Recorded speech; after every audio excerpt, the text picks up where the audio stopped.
Good morning my dear students. आप सभी को बिस्टा कॉम्पिटेटिव क्लासेज की यूट्यूब चैनल पे मैं आलोक स्वागत करता हूं। और आज हम लोग 7 दिसंबर के करंट अफेयर देखेंगे जो आपके लिए काफ़ी महत्वपूर्ण है। तो आप सभी देखते रहें और अगर नए हैं तो प्लीज़ क्लास को सब्सक्राइब करें और लाइक शेयर करते रहें। और अगर आप पीछे की वीडियो नहीं देखें तो वो सारे वीडियो को देखें। आपको इस चैनल पे ऑपरेशन मंजिल स्पेशल सीरीज मिलेगा जो ऑल कॉम्पिटिटिव एग्जाम के लिए काफ़ी महत्वपूर्ण है। तो आप सभी उसे भी देखते रहें और डेली करंट अफेयर्स क्लासेज को फॉलो करें। इससे आपका करंट काफ़ी बेहतर हो जाएगा और आप परीक्षा में बेहतर कर सकते हैं। इसलिए ज़रूर आइए और अपने तैयारी को बेहतर बनाइए और एग्ज़ाम को क्रैक कीजिए। तो आपको डेली 10 से 15 मिनट में आपका पूरे दिन का करंट अफेयर्स रिकॉल हो जाएगा। तो आप सभी ज़रूर फॉलो करते रहें और इसी के साथ आइए आगे चलते हैं। आपके लिए आज भी एक लाइन जो आपको मेहनत करने के लिए मजबूर कर सके। और आज का आपके लिए मेहनत से ही संबंधित एक लाइन है। किस्मत सिर्फ मेहनत से बदलती है, किस्मत सिर्फ मेहनत से बदलती है, बैठकर सोचते रहने से नहीं। यानी कि अगर आप बैठकर सोचते हैं कि हम कल से मेहनत करेंगे और अपने लक्ष्य को हासिल करेंगे तो ऐसा नहीं होगा। आपको सोचने से नहीं होगा, आपको मेहनत करना पड़ेगा। तो आप मेहनत करें, आपकी सफलता को कोई नहीं रोक सकती है और आप अपने लक्ष्य तक पहुंच सकते हैं। तो किस्मत सिर्फ मेहनत से बदलती है, बैठकर सोचते रहने से नहीं। तो सोचे नहीं, अब मेहनत करें, आपको कोई नहीं रोक सकता है आपको सफल होने से। तो यूं ही ऐसे ही बढ़ते रहें, आपकी मंजिल जरूर मिलेगी, ये मेरा विश्वास है आप सभी पे। तो आइए आज के जो महत्वपूर्ण प्रश्न है, वैसे सारे प्रश्नों को देखते हैं। तो आज का 1 नंबर प्रश्न, बाबा साहब अम्बेडकर की 67वीं महापरिनिर्वाण दिवस कब मनाया गया? तो बाबा साहब अम्बेडकर की 67वां महापरिनिर्वाण दिवस कब मनाया गया? तो ये हर वर्ष 6 दिसंबर को मनाई जाती है, ध्यान रखिएगा। यानी कि इसका आंसर 1 नंबर हो जाएगा। इनका जन्म 14 अप्रैल 1851 ईस्वी को हुआ था, ध्यान रखिएगा। और इनका मृत्यु 6 दिसंबर 1956 को हुआ था। 1990 में मरणोपरांत इन्हें भारत रत्न दिया गया था, ध्यान रखना है। भारतीय संविधान के जनक कहा जाता है क्योंकि भारतीय संविधान में प्रारूप समिति के अध्यक्ष थे, इसलिए इन्हें भारतीय संविधान का जनक भी कहा जाता है क्योंकि भारतीय संविधान में प्रारूप समिति का बहुत महत्वपूर्ण योगदान था।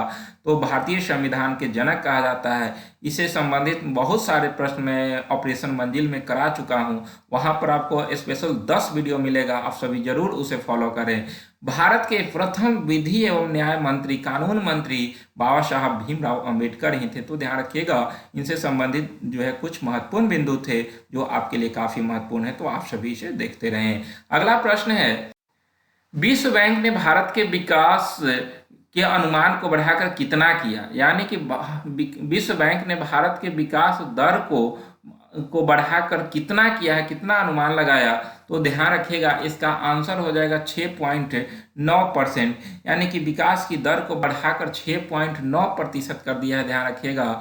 और अगर हम बात करते हैं विश्व बैंक का, तो विश्व बैंक का स्थापना 1945 में हुआ था और इसका मुख्यालय वाशिंगटन डीसी में है, ध्यान रखेंगे। तो इसका आंसर बी नंबर। अगला प्रश्न है, वर्ष 2022 का ऑक्सफोर्ड ऑफ द ईयर चुना गया। तो वर्ष 2022 का ऑक्सफोर्ड ऑफ द ईयर किसे चुना गया? तो काफी महत्वपूर्ण प्रश्न है, ऑक्सफोर्ड ऑफ द ईयर किसे चुना गया?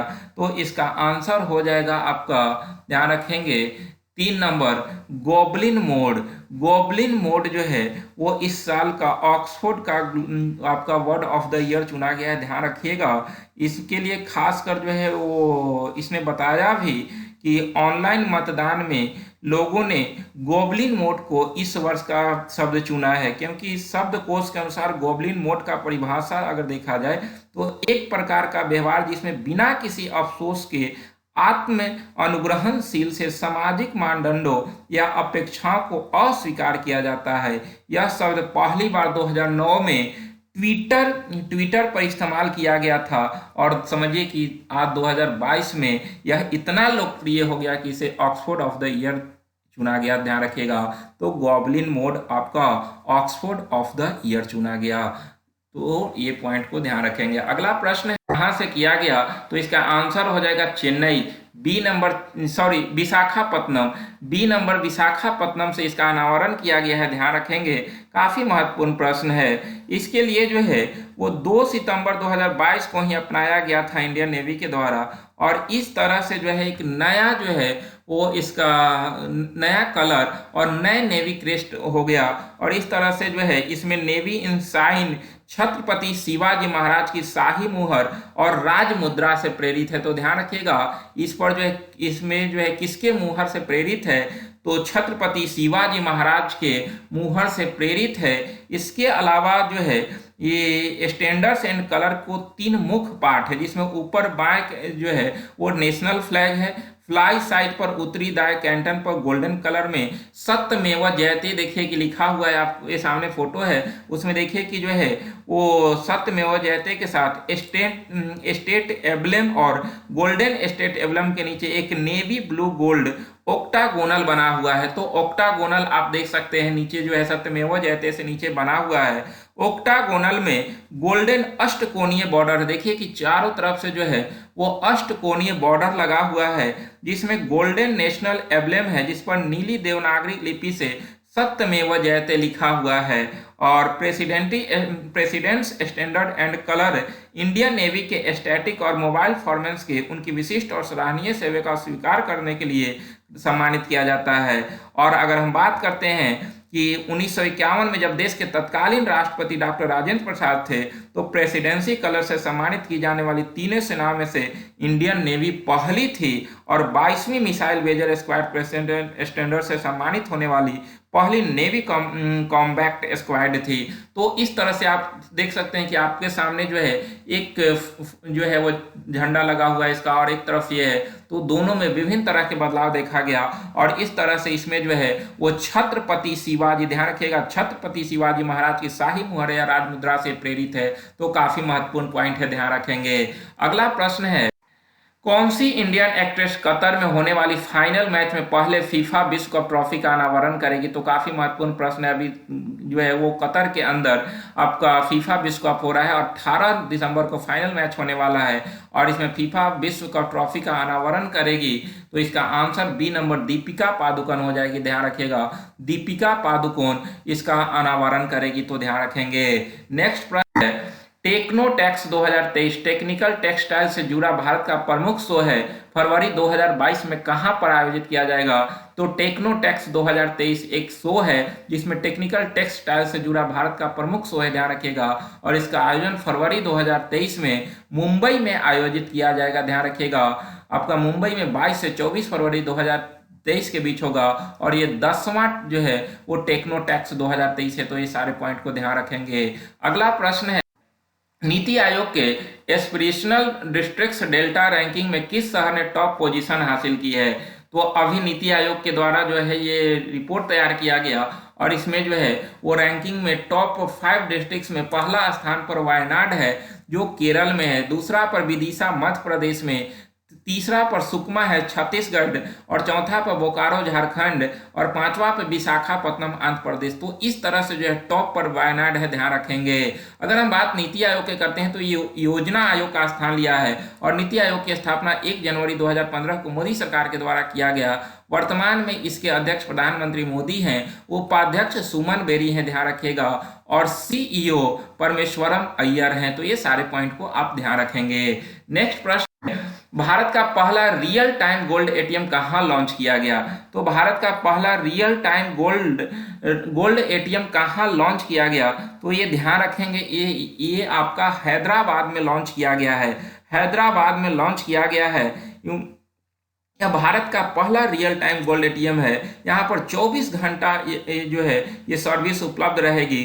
गोल्ड सिक्का आपका जो है इससे कभी भी आप जो है वो निकाल सकते हैं। इसमें जो है कस्टमर गोल्ड कॉइन को खरीद सकते हैं। कंपनी का हैदराबाद में जल्द ही और बहुत सारे एटीएम भी स्थापित किए जाएंगे। तो इस तरह से देश का पहला जो है वो real time gold ATM launch किया गया हैदराबाद से। तो ध्यान रखेंगे। अगला है, भारत के पहले drone screening and training conference का शुभारंभ केंद्रीय सूचना प्रसारण मंत्री अनुराग ठाकुर के द्वारा कहां किया गया? तो drone screening and training conference का शुभारंभ केंद्रीय सूचना प्रसारण मंत्री अनुराग ठाकुर के द्वारा अभी हाल ही में चेन्नई में किया गया, ध्यान रखेंगे। तो चेन्नई में आपका जो है वो drone screening and training conference का शुभारंभ किया गया है, तो ये ध्यान रखेंगे। अगला प्रश्न है कि अभिनव प्रताप को किसकी निजी सचिव नियुक्त किया गया। तो अभिनव प्रताप को देश के उड्डयन मंत्री ज्योति आदित्य राव सिंधिया के निजी सचिव नियुक्त किया गया है, ध्यान रखिएगा। तो ये निजी सचिव बने हैं उड्डयन मंत्री ज्योति आदित्य राव सिंधिया, ध्यान रखेंगे, जो कि राज्यसभा से सदस्य हैं, आपका मंत्री हैं, केंद्र में उड्डयन मंत्री हैं। तो ये सारे पॉइंट को ध्यान रखेंगे। तो आज के 10 महत्वपूर्ण प्रश्न आपके लिए जो काफी महत्वपूर्ण है, तो आप सभी इसे देखें। और प्लीज मैं बार बार कहता हूं कि क्लास को शेयर करें, जितना हो सके क्लास को शेयर करें। और आज भी आपके लिए एक प्रश्न जो आपके लिए काफी महत्वपूर्ण है, वो है सवाल हमारा जवाब आपका में एक बार फिर से स्वागत है। और आज का क्वेश्चन है कि 10 राग युद्ध किस नदी के किनारे हुआ था। तो 10 राग युद्ध किस नदी के किनारे हुआ था, इसका आंसर आप सभी जो है कमेंट बॉक्स में जरूर करें। 10 राग युद्ध किस नदी के किनारे हुआ था। एक नंबर है शतुत्री, दूसरा अश्विनी, तीसरा परुष्णी और चौथा वितस्ता। तो ये आपका इसका आंसर आप सभी कमेंट बॉक्स में जरूर करें। जितने लोग वीडियो को देख रहे हैं, फॉलो करें, सभी लोग गलत करें या सही करें, कमेंट करें, उसके बाद मैं रिप्लाई करता हूँ हर कमेंट पे। तो आप सभी इससे सीखेंगे, आपको काफी फायदा होगा। तो आप जरूर कमेंट करें, मुझे इंतजार रहता है आपके कमेंट का। तो आप सभी करें और क्लास को शेयर करें। मैं बार बार कहता हूं कि क्लास को जितना हो सके आप सभी क्लास को शेयर करते रहें। तो आज यहीं तक, मिलेंगे नेक्स्ट वीडियो में। आप सभी को बहुत बहुत धन्यवाद।